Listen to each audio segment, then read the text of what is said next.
जय श्री कृष्ण। राधे राधे। आइए सुनते हैं उत्पन्ना एकादशी की कथा। श्री सूत जी बोले, हे विप्रो, भगवान श्री कृष्ण ने विधि सहित इस एकादशी महात्म्य को अर्जुन से कहा था। प्रभु में जिनकी श्रद्धा है वे ही इस व्रत को प्रेम पूर्वक सुनते हैं और इस लोक में अनेक सुखों को भोग कर अंत में वैकुंठ को प्राप्त करते हैं। एक बार अर्जुन ने भगवान श्री कृष्ण से पूछा, हे जनार्दन, एकादशी व्रत की क्या महिमा है?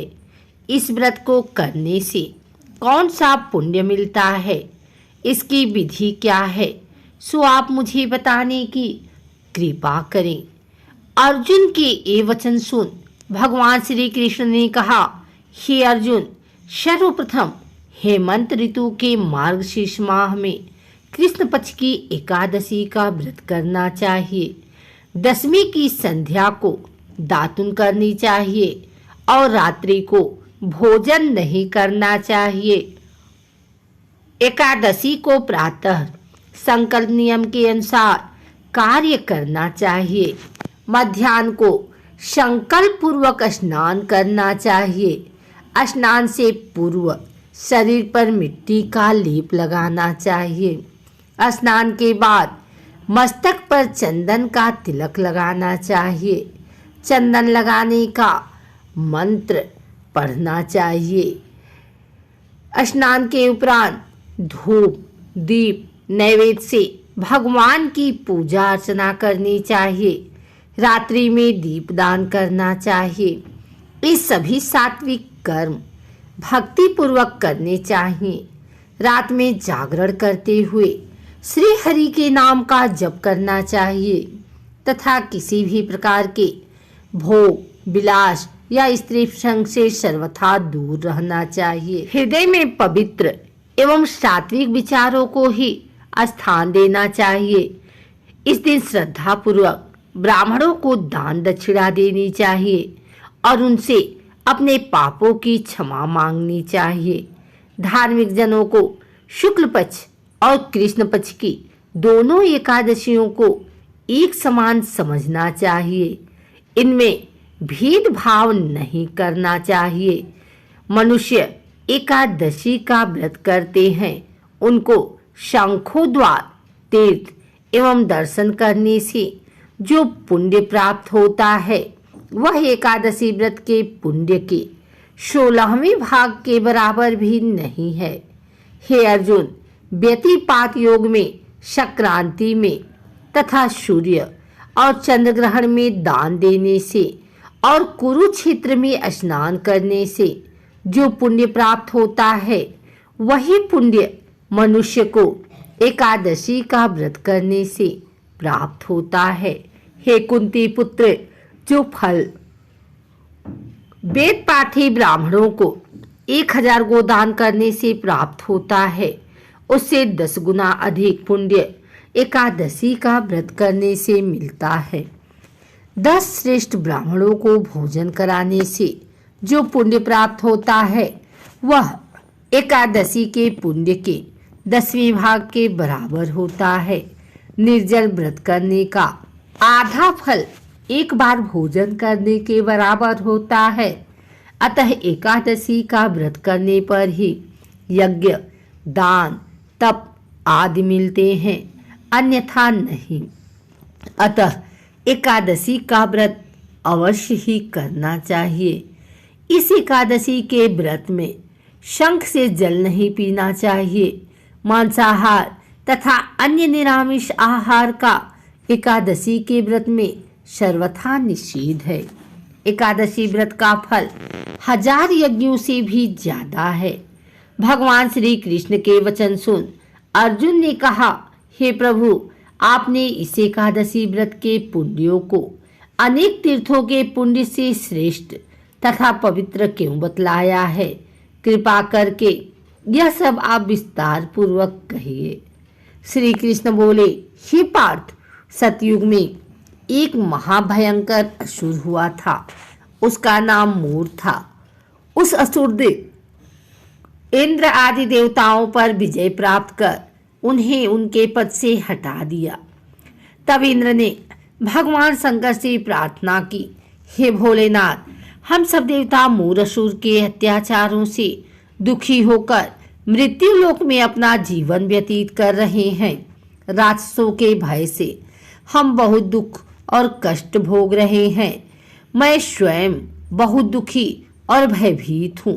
अन्य देवताओं की तो बात ही क्या है। अतः हे कैलाशपति, कृपा कर आप मूरसुर के अत्याचार से बचने का उपाय बतलाइए। देवराज की प्रार्थना सुन शंकर जी ने कहा, हे देवेंद्र, आप भगवान श्री हरि के पास जाइए। मधुकैटभ का संहार करने वाले भगवान विष्णु देवताओं को अवश्य ही इस भय से मुक्त करेंगे। महादेव जी के आदेशानुसार इंद्र तथा अन्य देवता क्षीर सागर गए, जहां पर भगवान श्री हरि शीश शैया पर विराजमान थे। इंद्र सहित सभी देवताओं ने भगवान विष्णु के समक्ष उपस्थित होकर उनकी स्तुति की। हे तीनों लोकों के स्वामी, आप स्तुति करने योग्य हैं। हम सभी देवताओं का आपको कोटि कोटि प्रणाम है। हे असुरों के संहारक, हम आपकी शरण में हैं, आप हमारी रक्षा करें। हे त्रिलोकपति, हम सभी देवता असुरों के अत्याचारों से भयभीत होकर आपकी शरण में आए हैं। इस समय असुरों ने हमें स्वर्ग से निकाल दिया है और हम सभी देवता बड़ी ही दयनीय स्थिति में मृत्यु लोक में विचरण कर रहे हैं। अब आप ही हमारे रक्षक हैं, रक्षा कीजिए। हे कैलाशपति, हे जगन्नाथ, हमारी रक्षा करें। देवताओं की करुण पुकार सुनकर भगवान श्री हरि बोले, हे देवगणों, वह कौन सा असुर है जिसने देवताओं को जीत लिया है? आप सभी देवगण किसके भय से पृथ्वी लोक में भटक रहे हैं? क्या वह असुर इतना बलवान है जिसने इंद्र सहित सभी देवताओं को जीत लिया है? तुम निर्भय होकर मुझसे सब हाल बताओ। भगवान विष्णु के इन स्नेहमयी वचनों को सुनकर देवेंद्र ने कहा, हे प्रभु, प्राचीन काल में ब्रह्मवंश में उत्पन्न हुआ नारी जंगम नामक का एक असुर था, जिसका मोर नामक एक पुत्र है, जो चंद्रवती नामक नगरी में निवास करता है, जिसने अपने बल से मृत्युलोक और देवलोक को जीत लिया है और सब देवताओं को देवलोक से निकालकर अपने असुर कुल के असुरों को इंद्र, अग्नि, यम, वरुण, चंद्रमा आदि लोकपाल बना दिया है। वह स्वयं सूर्य बनकर पृथ्वी को तापता है और स्वयं मेघ बनकर जल की वर्षा करता है। अतः आप इस बलशाली भयानक असुर का संहार करके देवताओं की रक्षा करें। देवेंद्र के मुख से ऐसे वचन सुन भगवान विष्णु बोले, हे देवताओं, मैं आपके शत्रु का शीघ्र ही संहार करूंगा। आप सभी इसी समय मेरे साथ चंद्रावती नगरी चलिए। देवताओं की पुकार पर भगवान विष्णु तुरंत ही उनके साथ चल दिए। उधर असुरराज मोर ने अपने तेज से जान लिया था कि श्री विष्णु युद्ध की इच्छा से उसकी राजधानी की तरफ आ रहे हैं। अतः अपने राक्षस योद्धाओं के साथ वह भी युद्ध भूमि में आकर गरजने लगा। देखते ही देखते युद्ध शुरू हो गया। युद्ध शुरू होने पर अनगिनत असुर अनगिनत अस्त्रों शस्त्रों को धारण कर देवताओं से युद्ध करने लगे, किंतु देवता तो पहले ही डरे हुए थे। वह अधिक देर तक राक्षसों का सामना न कर सके और भाग खड़े हुए। तब भगवान विष्णु स्वयं युद्ध भूमि में आ गए। असुर पहले से भी ज्यादा जोश में भरकर भगवान विष्णु से युद्ध करने लगे। वे अपने अस्त्र शस्त्रों से उन पर भयंकर प्रहार करने लगे। असुरों के आक्रमण वारों को श्री विष्णु अपने चक्र और गदा के प्रहारों से नष्ट करने लगे। इस युद्ध में अनेक असुर सदा के लिए मृत्यु की गोद में समा गए। किंतु असुरराज मोर भगवान विष्णु के साथ निश्चल भाव से युद्ध करता रहा। उसका तो जैसे अभी बाल भी बाका नहीं हुआ था। वह बिना डरे युद्ध कर रहा था। भगवान विष्णु मोर को मारने के लिए जिन जिन शास्त्रों का प्रयोग करते, वे सब उनके तेज से नष्ट होकर उस पर पुष्पों के समान गिरने लगते। अनेक अस्त्रों शस्त्रों का प्रयोग करने पर भी भगवान विष्णु उससे जीत न सके। तब वे आपस में मल्लयुद्ध करने लगे। भगवान श्रीहरि उस असुर से देवताओं के लिए सहस्र वर्ष तक युद्ध करते रहे, किंतु उस असुर से न जीत सके। अंत में भगवान विष्णु शांत होकर विश्राम करने की इच्छा से बद्रिकाश्रम स्थित 38 कोस लंबी एक द्वार वाली हेमवती नाम की एक गुफा में प्रवेश कर गए। हे अर्जुन, उस गुफा में प्रभु ने शयन किया। भगवान विष्णु के पीछे पीछे वह असुर भी चला आया था। भगवान श्रीहरि को सोता देखकर वह उन्हें मारने को तैयार हो गया। वह सोच रहा था कि मैं आज अपने चीर शत्रु को मारकर हमेशा हमेशा के लिए निष्काम हो जाऊंगा, परंतु उसकी यह इच्छा पूर्ण न हो, क्योंकि उसी समय भगवान विष्णु की देह से दिव्य वस्त्र धारण किए एक अत्यंत मोहिनी कन्या उत्पन्न हुई और राक्षस को ललकार कर उससे युद्ध करने लगी। उस कन्या को देखकर राक्षस को घोर आश्चर्य हुआ और वह सोचने लगा कि यह ऐसी दिव्य कन्या कहाँ से उत्पन्न हुई, और फिर वह असुर उस कन्या से लगातार युद्ध करता रहा। कुछ समय बीतने पर उस कन्या ने क्रोध में आकर उस असुर के शास्त्रों के टुकड़े टुकड़े कर दिए, उसका रथ तोड़ डाला। अब तो उस असुर को बड़ा ही क्रोध आया और वह सारी मर्यादाएं भंग करके उस कन्या से मल्ल युद्ध करने लगा। उस तेजस्वी कन्या ने उसको धक्का मारकर मूर्छित कर दिया और उसकी मूर्छा टूटने से पूर्व ही उसका सिर काटकर धड़ से अलग कर दिया। सिर काटते ही वह असुर पृथ्वी पर गिर पड़ा और मृत्यु को प्राप्त हुआ। बाकी बचे असुर अपने राजा को ऐसा दुखद अंत देखकर भयभीत होकर पाताल लोक में भाग गए।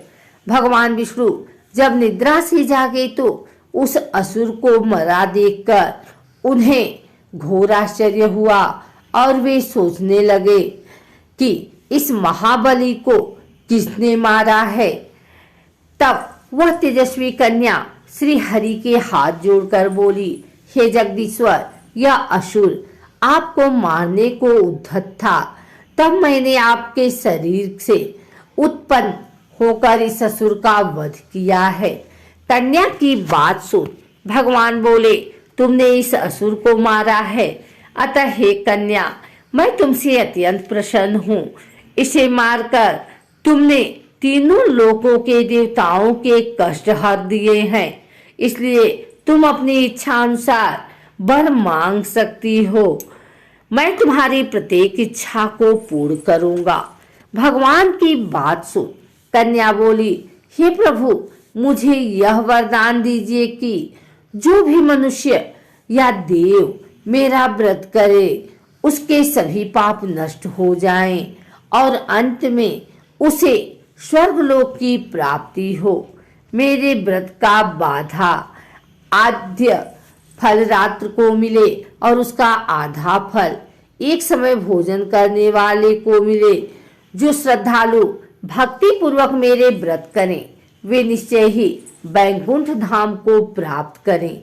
जो मनुष्य मेरे व्रत में दिन तथा रात्रि को एक बार भोजन करे वह धन धान्य से भरपूर रहे। कृपा करके मुझे ऐसा वरदान दीजिए। भगवान श्री हरि ने कहा, हे कन्या, ऐसा ही होगा मेरे और तुम्हारे भक्त एक ही होंगे और अंत में संसार में प्रसिद्धि को प्राप्त होकर मेरे लोक को प्राप्त करोगे। हे कल्याणी, तुम एकादशी को पैदा हुई हो, इसलिए तुम्हारा नाम भी एकादशी हुआ, और क्योंकि तुम मेरे अंश से उत्पन्न हुई हो, इसलिए संसार में तुम उत्पन्ना के नाम से जानी जाओगी।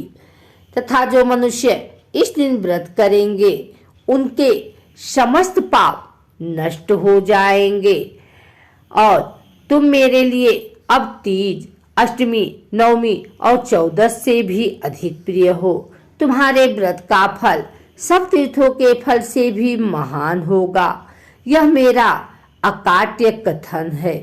इतना कहकर भगवान श्री हरि उसी स्थान पर अंतर ध्यान हो गए।